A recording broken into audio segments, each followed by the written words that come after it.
Hello and welcome to another episode of Genealogy Quick Start. And guess what we have for you today? Two new quick starts. And to stay up on the date on what's going on with Genealogy Quick Start, what our new quick starts are going to be, please subscribe to our newsletter. And we want to say thank you to the wonderful genealogy groups who are sharing our newsletter. Of course, our number one group is Chicago, the African American group there in Chicago. They are always our number one. We also have an AUGS MCM. We are so grateful that you are sharing. And also, Tennessee, TNGS, thank you so much for sharing Genealogy Quick Start with your members. And if you're not a member of a genealogy group, which you should be, everyone should be a member of a genealogy group, because guess what? Your family don't want to know those details. You need people who are crazy and into it like you. Today we have, like I said, two new quick starts. And guess what? They are not showing up in my thingy, but guess what? I remember what they are. We have the honor of having a super special guest who he knows all these genealogy groups. He goes around, he hangs out with people because he is just, since I've met him, he's been all over genealogy, wanting to learn the nitty gritty of how to do everything. And I am talking about Eli Kirshner. He is here with us today to share with you something that we all need to know. His quick start is called Don't Take the Index for Granted. We all know about indexes in genealogy and how we need to get to the source. Well, Eli is going to show us exactly how to do that. But my guys, my friends, they have a quick start as well. And it's always fun. And I think this one is for me because I could use this help. It's called Things You Should Do Before Entering a Relationship. Can you use some help with your relationships? I could. And Jim and Michael, I don't know if they're experts, but I think they're experts in these kind of relationships that they're going to talk about today. Stop laughing, Michael. Let me bring them out without further ado. And of course, when you're here, we need to know where you are. We have people who don't have genealogy groups. Put your town where your R are or your state and include your genealogy group. We like to represent and let people know that you're out there. Let me bring out my favorite quick starters in the world. First up, columnist and editor, James M. Beidler. How are you, Jim? Just fine. And genealogy tip of the day, Michael John Neal. How are you, Michael? I'm peachy. I am just peachy today. So It's a little late in the season to be peachy, but hey, we'll let it all go. that's We it's will let it all go. We have a really cool we're always talking about indexes and the wonderfulness of them, the horrors of them, the usefulness of them. Do you have any index stories or stories about, indexes are kind of like a big tip that a lot of people miss. Do you have any index stories or just some really cool tips that people can use who are beginning? Well, I guess my index story is I love what when you both stare at me. my index story is that one I didn't use um, for the 1850 U.S. Census for a county, my county where just about all my ancestors are in. And I was a complete greenhorn. This is back in the microfilm era. And I didn't even know this index existed. So I went to these 3 rolls of microfilm and just reeled through the whole thing of these three. And it took me an entire 8-hour day to go through the 1850 census. So needless to say, when I found that, I'm like, oh, there's tools that help. So an I would index could have really been your friend at that point, huh? Yep. I would say my index story was I was using Belgian church records and I had no idea they were indexed, so I was going through page by page like Jim was doing, And I got to 1850, I think, in this case, and the priest had made a 10-year index. I did not know that. I wish I had scanned them first, just like him. And that it didn't take me 8 hours because it wasn't that many rolls of microfilm. But I spent a lot of time, and I wish indexes have their limitations, as we know, and we'll see in the later part of this. But I wish I'd known that because it would have made some things a lot easier. So now I look for those first, just on the chance they're there to save time. Yeah, so yes, the moral of that story is look for the index first and then dive in. I have an index nightmare story where I actually used the index, and a lot of it was for marriages for Barber County. And I was so excited to find this index. It was a book at the Library of Congress, and some of my people were there, some were not. And I decided to do what everyone says, go to the source. And when I found the microfilm of the county index of the marriages, they had a column all the way to the left, and some of the rows had C's next to them. And so whoever created this book, Miss Maureen Hathaway, she decided to leave out anyone that had a C next to their name. And so that was an index that she tried to leave out all of the colored folks or the people of color, but she wasn't successful because some of the people were missing the C's. So some of my people were in there and some weren't. So that's why you always need to go back to the original.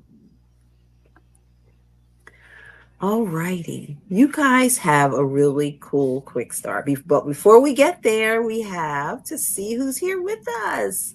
Who's first up? We have a new first one. Kathleen Kelly, you go. We are so excited to have you here. Thank you. And Judy, we always love seeing your name. We can't really start the show without Judy here from Chicagoland and Greene County Historical Society. Hi, Jean. Jean is another favorite, regular and a favorite. Yes, Collegeville, PA. Hi, Cynthia Cruz. Cindy with the Topeka Genealogical Society. Welcome.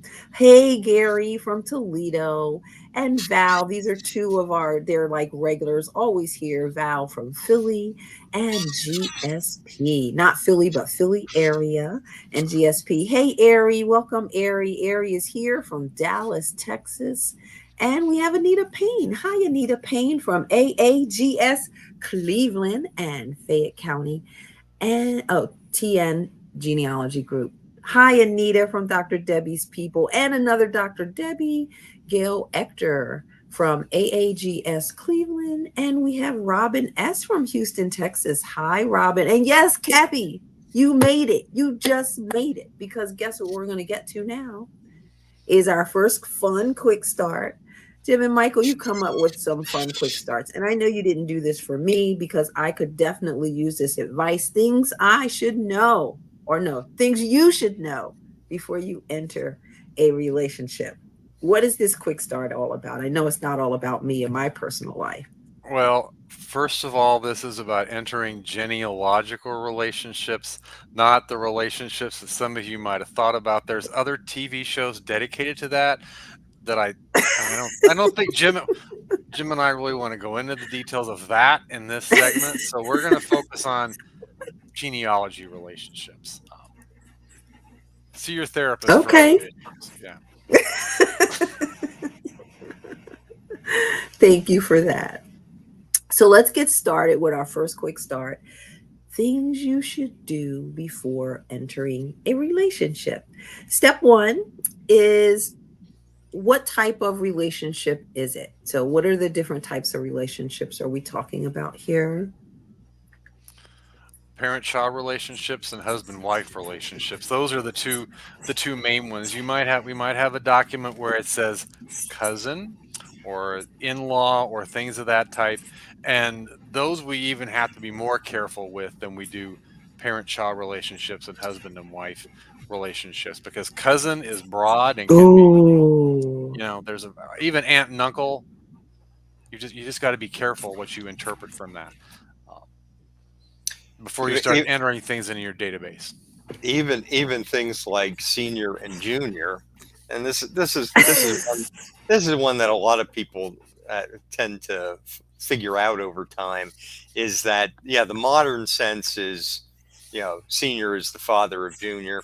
But historically, a lot of times, senior just meant so and so the older, and junior so the younger, and it's just signifying age. It's not really signifying relationship, because in a family I study, I found that a senior and junior were actually a father-in-law and son-in-law, and Oh, because a couple of cousins had married. So imagine that.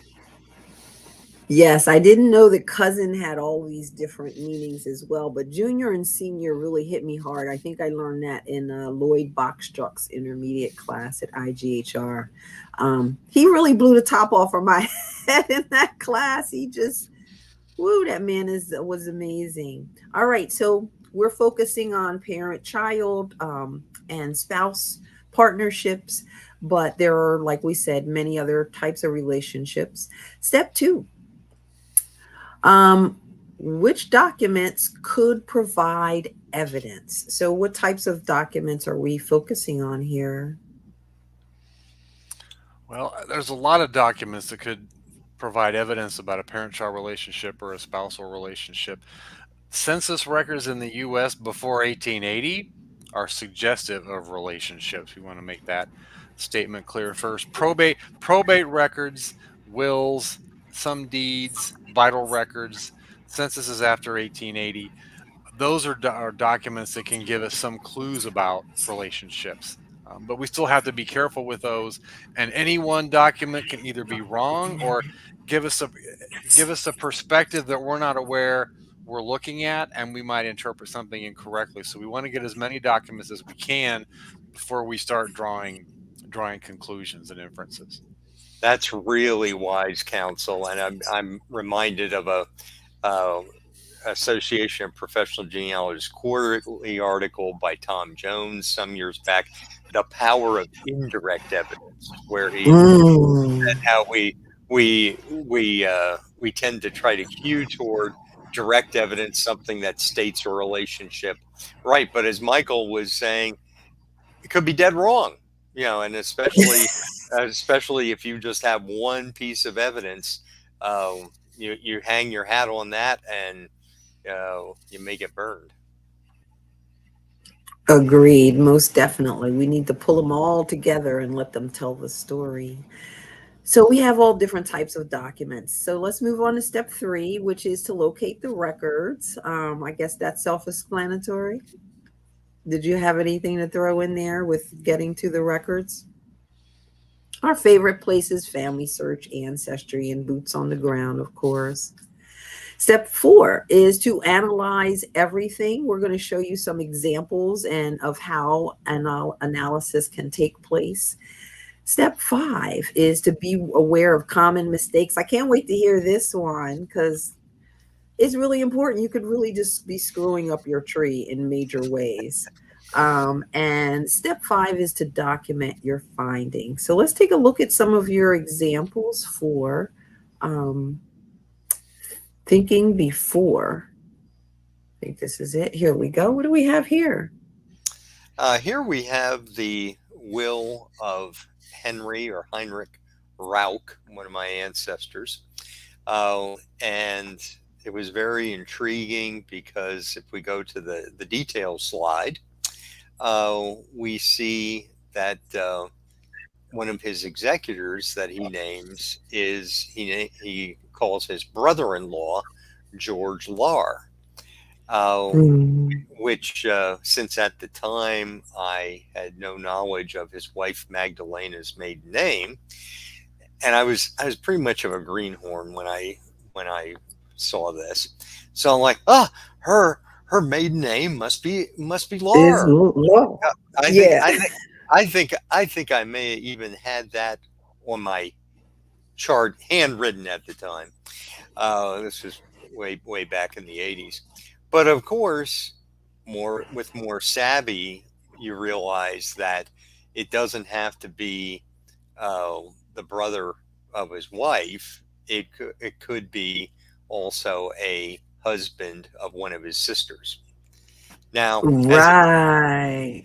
as it turned out, genealogists have never been able to figure it out. But eventually, they found a marriage record for Henry and his wife Magdalena. And yeah, it's not Lar. It's I forget even what it is exactly. But that's one where a relationship uh, can be two possibilities, and you should keep an open mind about for each of them until you, like Michael says, don't hang your hat on one piece of evidence, but keep looking, and adding to it. I love that. That's a great example. Thanks, Jim. Yep. Oh, I better take my glasses off. This is one of mine. This is from a census, and this is one of those censuses where the relationship is given, but one thing we want to remember about the relationship is it's always to the head of the household. And so you want to take that with a grain of salt in some of these cases. There's the granddaughter Maddie Holtz there, and we don't want to assume how she is Anna's granddaughter. It could be it's a daughter's child. It could be it's the child of a son who didn't marry the mother. Those are the two main possibilities there. The stepson, we don't even know anything. If there's not a father listed, there's no husband listed in this enumeration. So I have no idea who George's father could be. So I don't want to draw any conclusions about that. What I know is Anna's not his mother. Anna is his stepmother there. Probably John, George, and Anna are all full siblings because they have the same last name and she's their mother, but there's always a remote chance she was married to brothers. We want to be careful. She was not in this case. She was not, but sometimes that happens. We want to be careful drawing too many soap operas in the thing. Just, because you can get carried away with the soap opera-ness if you're not careful. But I like soap operas. Well, I get what you're saying. I know. I was trying to think of a good comeback to that, and it just wasn't happening. But you want to be careful getting too carried away with your scenarios. I was going to say, look for horses, not zebras. Remember that. Yeah. Look for horses, not zebras. I like it. We will take it. Let's see what else we have here, Michael. This is a will from 1867, and when we're analyzing something like this, we only want to read into it what it says. And he mentions that, he says he's got a sister-in-law there, Geske Heron. So that's the last name of the guy that wrote the will. It's there we go. But I have no idea which brother of Baltzar Geske married. And I can assume they say they're her children. I can assume they all have the same father, that she wasn't married to brothers, after one died perhaps. But I don't know who her husband was. He mentions a sister, Eliza Heron Peters. I want to be careful. Was Eliza his full sister? Was she his half sister? They share a last name. Did they have the same mother? I don't know. This document just says she's his sister. Oftentimes it won't make distinctions between full and half siblings. Sometimes documents do. Sometimes they don't. The first one at the top, he doesn't mention his relationship to Margaret, which personally is extremely frustrating because Margaret is my but and he lists her apparently by her maiden name, not her married name. But I'm taking that from other things I know about Margaret. But that's an inconsistency there. He's listing her by her maiden name. The two other women he's listing by their married names. Why he does that, I don't know. Kind of a separate point from what we're talking about today, but just a reminder to be cognizant of those things. And apparently she's got two different husbands because she's got Sartorius children. Yeah. And then she's got Schrader children. Schrader children. So they're half siblings there. I'm going to assume she had two different relationships, um, or two marriages, one to a Sartorius and one to a Schrader. But just on this, I don't. That's all I know, and I don't know what her relationship is to Balzer. The other women I know, but hers I do not. He does not state that in anywhere in the document. And you have one more? Oh, yes, this is my When you're favorite. Let's when you're talk about uncertain, this is not a genealogical document from a courthouse, in case you wondered. Um, but these are just some things I like to avoid putting people in the database until I've got a feel about how confident I am in terms of what the relationship is, because sometimes it can be, depends on how good we are at using our software. If you're not good at removing relationships, don't put them in until you're relatively certain. But I like to just sketch out ideas. You can do that on pencil and paper. You can do it in a Word document or what have you. But sketch out your ideas, kind of brainstorm a little bit. As it says, look at other records, avoid jumping to conclusions.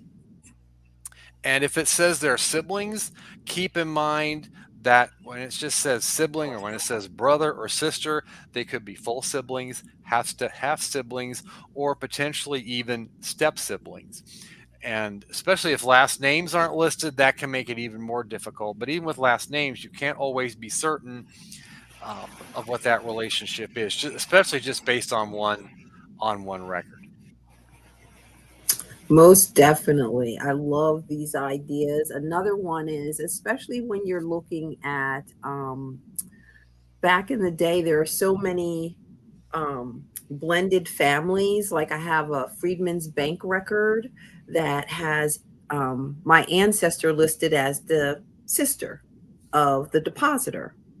But then he says he has a brother, Solomon White. And I'm like, that's not necessarily her brother, too, because it's his brother. Mm-hmm. He also says his mother's name is Hester Mills.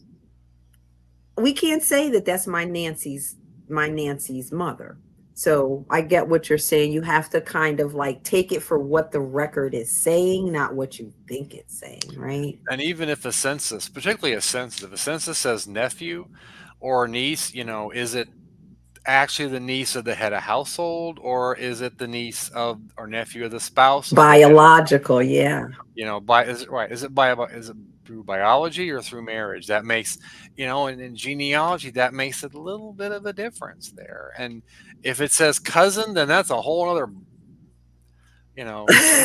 keg of worms, because does it really mean first cousin the way we think of first cousins sharing a set of grandparents? And then, did they share both grandparents, or was it just one? Was it really a first? So you've got to be very careful with cousins. And just because in some families, cousin means not even a biological relative. It's just maybe relative by marriage, or a former aunt or uncle by marriage who now just kind of whatever. Um, so you just want to keep that in mind with some of these terms. The best documents to be accurate tend to be probate documents and inheritance documents. That's where you have the best chance of getting it right. Um, but you also want to look at the state statute, because there was a time where state statute made a distinguishment in some of the colonies between full siblings and half siblings in terms of inheritance, particularly if there were no descendants. But after a point And in that time, definitely shows up. Oh, go ahead. yeah, but that's something you want to keep in mind. There was a time where that was no longer the case. But for genealogy, it makes a big difference. Full or half siblings. There was a probate that I looked at from the 1950s, and it turns out it listed all her siblings.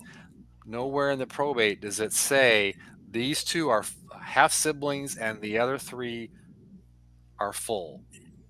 And of course, genealogists want to know that, but the court didn't care because state statute didn't care. It didn't care.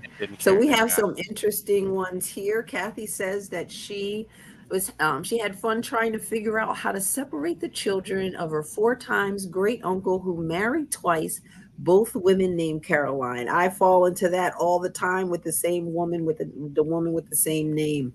Fun, Kathy, fun. I love this one from Gary. Gary says, I was 10 years old or more into my research before my mother remembered that the woman I had been told was her great grandmother was actually the stepmother who had the same first name as the first wife and mother of the children. Same story, just a different setup. Yeah, you have to be careful. And we have oral history that tells us that my ancestor is the middle between her sisters. They were all by the same father, but she wasn't. There's no way I would have known that. And we would have been tracing the wrong male lineage for her family. So, yeah, ask the question. Because often, especially if a step parent raised them from a small child, then they may get referred to as a parent. And the thing is, that'll mess up the DNA. We could talk all day about how you should list them on the chart, but in terms of the DNA, biology is what it is, and the step parent may have been very influential and been a parent in all the ways that matter, but if they're not the biological, the DNA is gonna show that.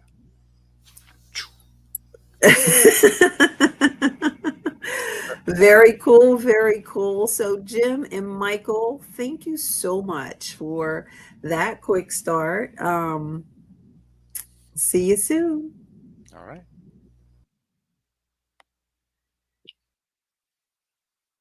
All right, give me 1 second. We have our special guest coming. Oh, I forgot to give the steps. All right, I was getting rid of my buddies. Let me just review the steps for things you should do before you enter a relationship. Step 1, what type of relationship is it? Step 2, which documents could provide evidence? Step 3, locate the records. Step 4, you want to analyze them carefully in the ways that Jim and Michael were doing. And step 5, you want to be aware of common mistakes and assumptions. We don't assume as genealogists and think about indirect evidence like Jim talked about. Step 6 is then to document your findings. So thank you. Let me begin our next episode. Thank you so much for being here with Genealogy Quick Start. I see you there, Debbie. Thank you so much from Dallas. Welcome to the show. We have an extra special guest today. I'm so excited to have Eli here. I think I met Eli. I'm trying to think. I think I might have met Eli online first. Eli's going to correct me, but he's always impressed me as someone who was going to just run forth and do great works. And so today I'm very excited to introduce you to Eli Kirshner. Hello, Eli. Hi, Shamel. Thank you so much for being here today. Thank you for having me. It's nice to be here. So I want to ask you what we ask all of our special guests is to share with us your 1-minute genealogy origin story, how you got started and when you knew you were hooked.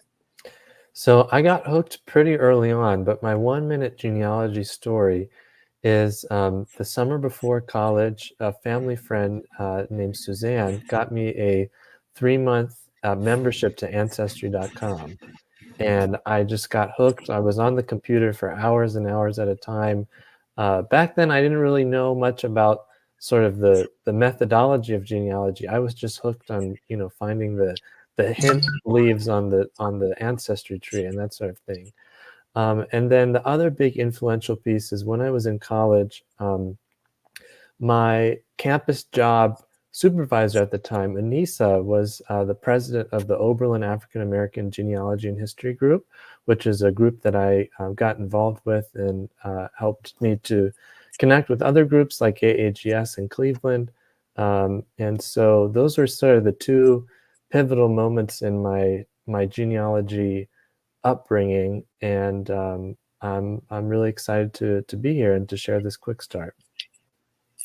Fantastic, Eli. Thank you for sharing that. So yes, I absolutely love your quick start, Eli.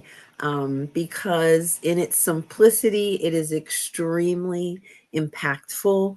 And I think a lot of times when we are sharing genealogy or learning genealogy, we want to jump to like the, to the big stories of doing this and that and the other. But what you're going to share with us today will help people to get to the documents and get the information that they want, right? Absolutely. So let's get started with your wonderful quick start, which is called Don't Take the Index for Granted. So tell me why you felt this, what this is about, and why you feel it's important for people to know. Yeah, I feel like it's important to know how to first find an index of the record type that you're looking for, and then to be able to read that index for the information it's telling you, and to then locate the actual original record.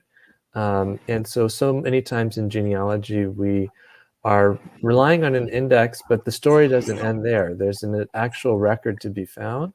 And so that's kind of the idea behind this quick start, is to take the next step. Using the Family Search catalog in particular, we'll look at how to identify that actual record and learn from it. Woohoo! I love this. I love this. And one thing that people always are saying in genealogy, go to the source, go to the source. Eli is going to teach you how to go to the source. So let's go get started with Don't Take the Index for Granted. Step 1 is to locate the index and read it closely. So Eli, we're going to go through the steps and then we'll go and repeat them with your examples. Great. So you mentioned one of the where we're going to focus as far as locating the index. Can you talk about where you would find these indexes? Yeah, so the examples that we're going to show are going to be using the Family Search catalog. So we're not going to be typing in a name to look for an ancestor, but we're going to be searching by place instead, and to locate a particular county, and then to see what record types are available in that particular county, to then lead us to an index. So we are browsing. We're not searching. We're Mhm. browsing. Yeah. Okay. Love it. And so we're going to locate them on Family Search, even though there are indexes all over the place. Family Search is our big boulder place where we find a lot of the juicy stuff that we want. Step 2 is to go to familysearch.org catalog. So what's in this catalog? And tell me about the catalog a little bit. The catalog is fantastic. It's one of my favorite sites to navigate through in terms of genealogy websites. And it's really going to allow us to expand the depth of what we're looking for, and to be able to find new sources that we wouldn't necessarily come across if we were just searching in a database. But like I said earlier, this is going to allow us to really kind of expand our knowledge of what's available in our state or county that we're researching. Exactly. I love the catalog because it really gives you, a lot of people don't know about familysearch.org, and it's basically the Latter-day Saints, or LDS. It's their library, which is the greatest genealogical library in the world. And they went around and they digitized or microfilmed and digitized all this stuff. And how do you know what they have is through this catalog. And Eli is going to show you how to get in there and use it. So we're going to go to that catalog eventually, and then you're going to locate the type of record. So can you tell us what type of record we're going to focus on today? Yeah, so we're going to be looking for deed records, for land records, land transactions. And so we're going to use the catalog to see what type of deed records might be available in our county of interest. And then we're going to see what the Family Search catalog has to offer, and to learn how to navigate and browse through those records. Again, they're not necessarily searchable, even though they're online, but we're going to use an index to be able to navigate our way and find what we're looking for. Nice. And so, in addition to deeds, there's every type of record that we could possibly think about is here, but today we're going to focus on deeds. Mm-hmm.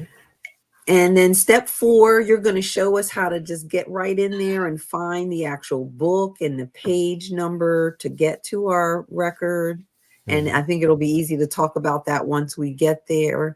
And then you're going to talk about saving and transcribing the record. So Eli has a lot of slides. Let's look at I Eli's do. I hope we can slide. get through all of them.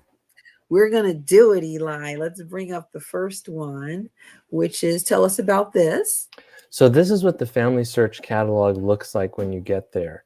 And again, we're searching by place, not by surname. So right in the middle of the screen there, you can see a place bar or line to put in your information. So I'm interested in Chatham County, North Carolina. And so I'm going to type that in, and then you can see down below it says availability, any online or at a Family Search Center. That's important just to know based on where these records might be available, if they are available online, or if you need to go to your local Family History Affiliate Library or to the Family History Library in Utah. But then we're going to press search and see where that takes us next. And So this is the magic. Yay! Yeah, so when we press search, we get a list of record types. As you can see there, we have cemetery, we have church records, divorce records. Now, I'm interested in deed records, so I want to see what they have for land and property. And you can see for each of these items on the list, there's sort of a triangular caret to the left. And so what you can do is click on that, like we've done with land and property records. Click on that, and that's going to expand the page to show us what's available, specifically what record collections are available under that record type. So for land and property, there are 13 different collections. Exactly. Okay. And so I was looking through here, and I'm interested in a deed record from Chatham County, North Carolina. And so what I see here is that there's different collections or publications, and the author will give you a great hint as to where these records originate. So we might see something that's by a private author or someone that's put together a compiled index of that record type. You mean like the lady who put together the Barber County marriages? Yes, you might see something like that. Yeah. Yeah. But I'm particularly interested in an author that would say something like Chatham County or Chatham County Register of Deeds. And in the middle of the page there, you see something in blue. That means that it's a link that we can click on. Land records 1771 to 1902, indexes 1771 to 1959. And so when I see that index there, that alarm bells go off to me to Ding, say ding, that, ding, ding, yeah, ding. ding, ding, ding, exactly. That this is something that's that has an index that I might want to look at. Yeah, so I love that, Eli. We want to focus on the ones that are created by a governmental body. And if I would have done that, I wouldn't have been, what do you call it, disrespected by the lady who wrote the book. So yes, let's focus in on the county or the governmental records first. Okay, Yeah. so I clicked on that one, and what am I seeing here? Yeah, so we clicked on that blue link, and that takes us to a new page, which is describing a list of reels of microfilm that have been digitized by Family Search, maybe at some point in the 1970s or 1980s. And again, these might not be yet searchable online, but you can certainly browse through them. And as you can see over to the right, with each of these entries here, there's a little camera icon, and that camera icon means that these are browsable images that we can look at. And so again, I'm interested in deed records, and I'm particularly interested in the surname Judd, J-U-D-D. Like Ashley Judd. There you go. Yeah, exactly. Winona. Maybe she's a relative. And again, in Chatham County, North Carolina. And so I'm interested particularly in the index to grantees. A grantor versus a grantee is an important distinction here. A grantor means the seller of the property, and then the grantee is the recipient or the purchaser. So I'm particularly interested in someone named Archibald Judd as a grantee. So what I'm going to look for is an index that would include the surname for J. So I'm looking through here. I see the first one says grantees A through G, 1771 to 1935, which is a pretty big year range. And I'm looking for something in the 1860s or 70s for J. So I'm going to click on that one that says I'm H through R, because I know that J is going to be in there. And so I would definitely suggest making a note in your research log where you found this information.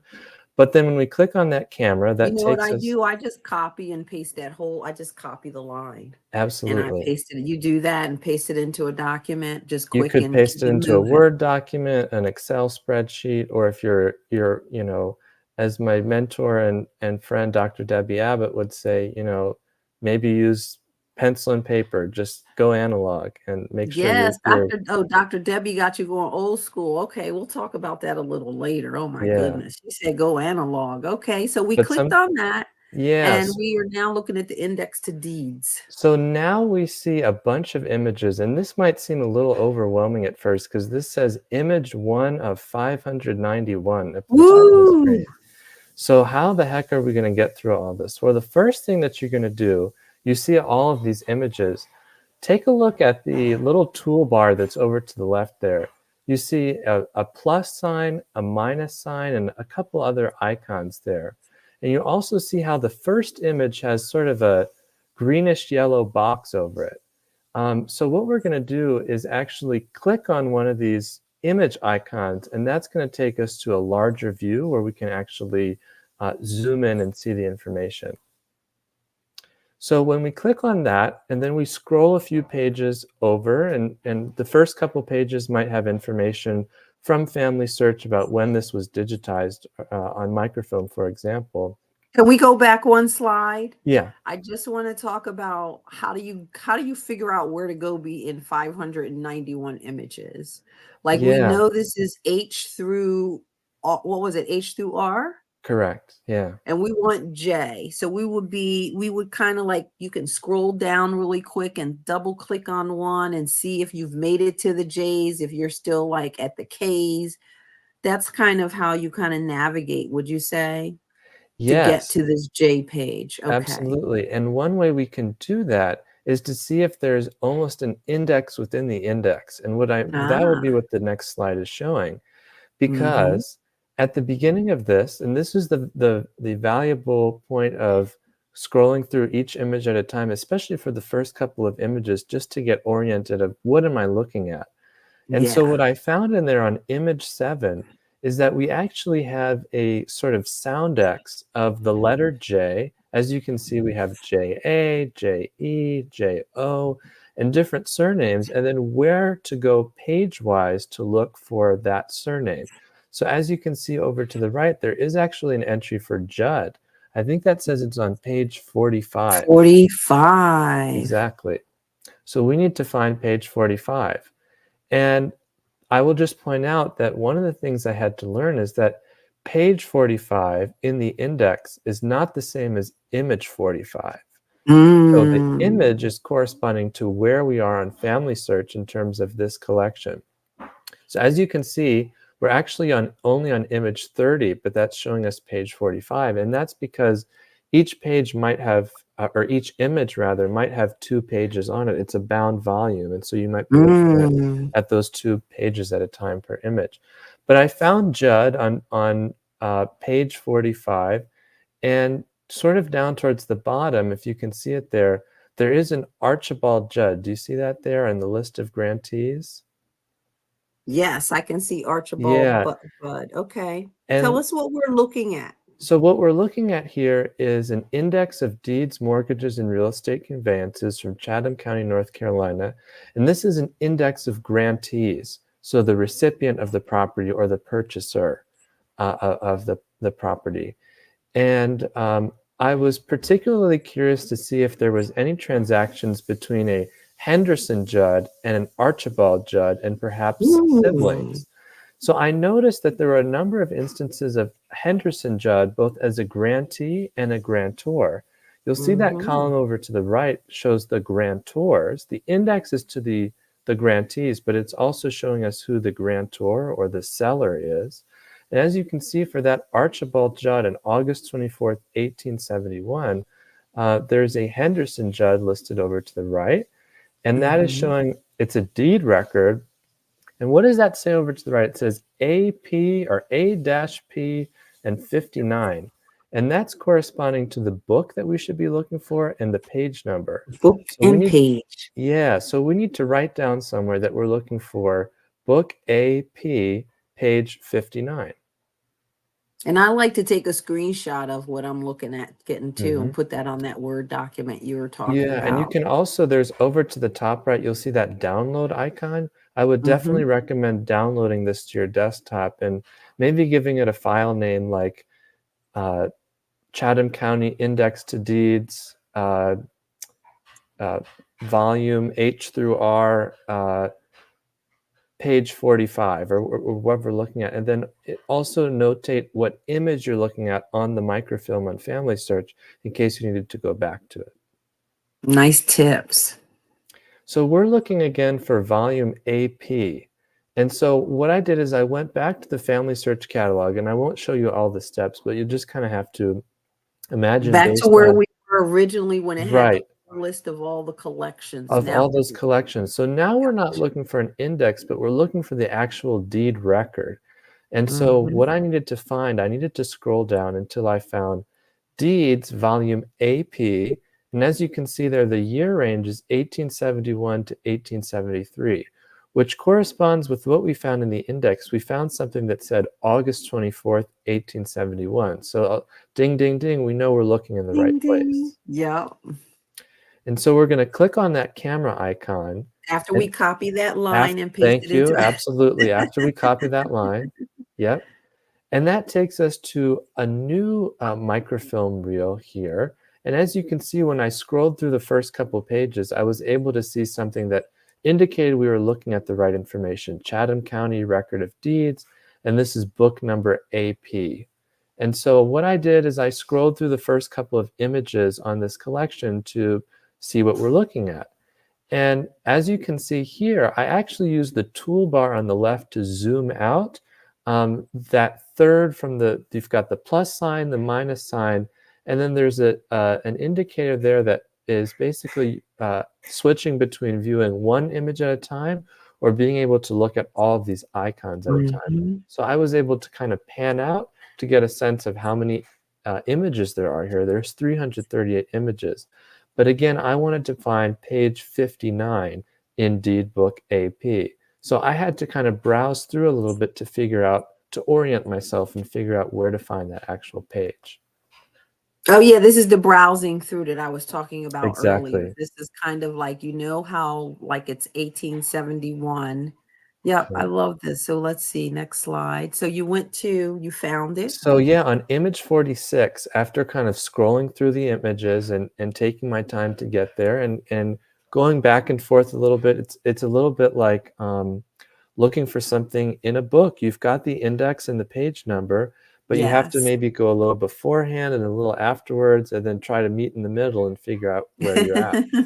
And so I was finally able to find page 59 of Deed Book AP. And then I started kind of zooming in and looking on this page to see what I might be looking at. And here's a more zoomed in image here.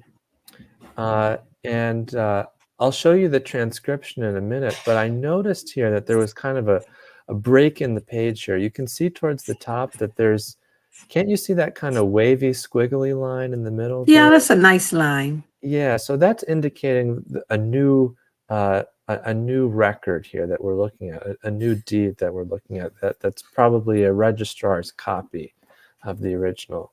And so as you can see here, if you're familiar with deed records, you'll often see something that says this indenture made the such and such day of such and such month of such and such year between party 1 and party 2. And so I knew that I was kind of looking in the right place here, because I found in that very first line, it says, this indenture made I think that's the 29th day of March, 1871, between Henderson Judd. And so again, I was looking for that Judd family. And so I knew that I had found the right information, or the right place that I was looking. Nice. We go on to the next image. Mm-hmm. Love this. And so just for the benefit of everyone in the quick start, I wanted to show a quick transcription that I did in a Word document where I looked at, I didn't transcribe the whole deed as I probably should have, but I wanted to give folks a sense of what that actually says. And so it says that this indenture made the 29th day of March, 1871, between Henderson Judd and Jefferson Thomas and Avon A.F. Sewell.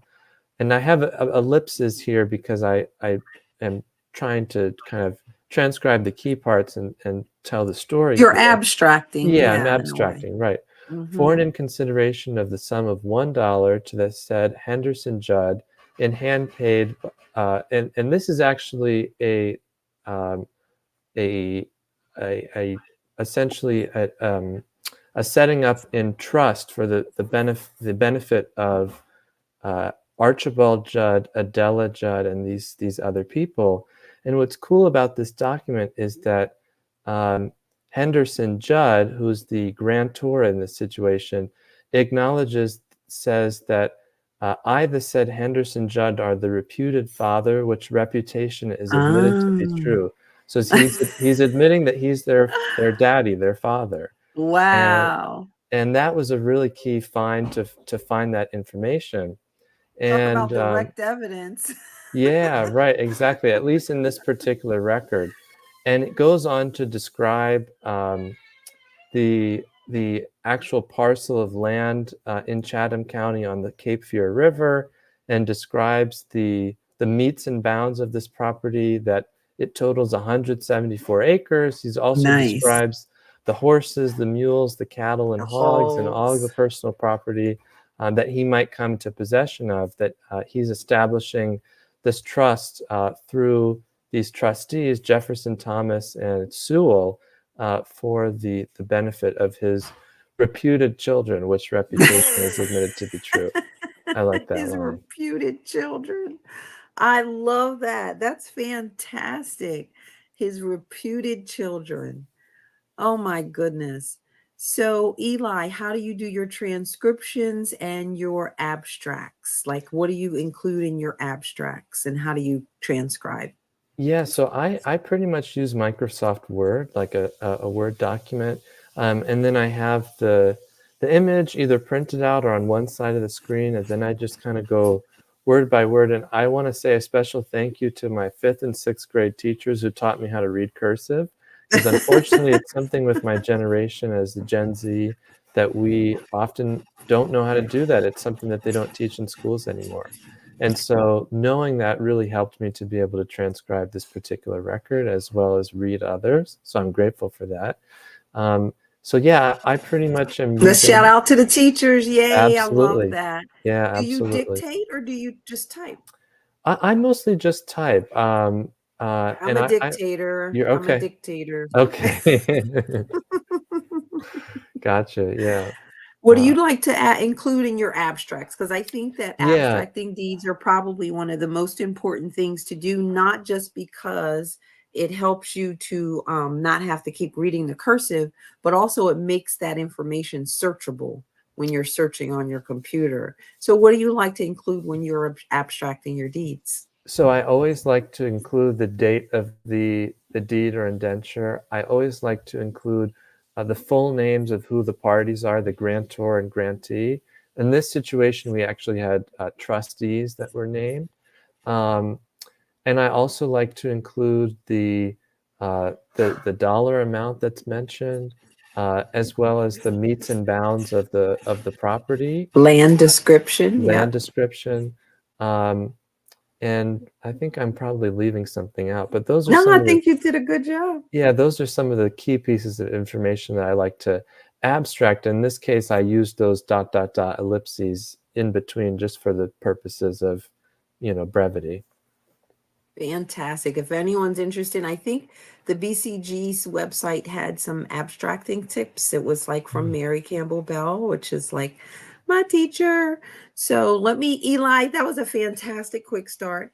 Let me share the steps for don't take the index for granted. Step 1 is to locate the index and read it closely. Step 2 is to go to Family Search Catalog. Step 3 is to locate the type of record. Step 4 is to find the book and page. And step 5 is to save and transcribe the record. So Eli, you mentioned someone earlier that you considered like one of your mentors. She said something to you about, I forget. What were you talking about? Well, I was talking about the one and only Dr. Deborah Abbott. Oh my God. Shamel. Oh, hey. Hi. It's nice to see you. Nice to see you too. How do you do, Dr. Debbie? He did fabulous. Just fabulous.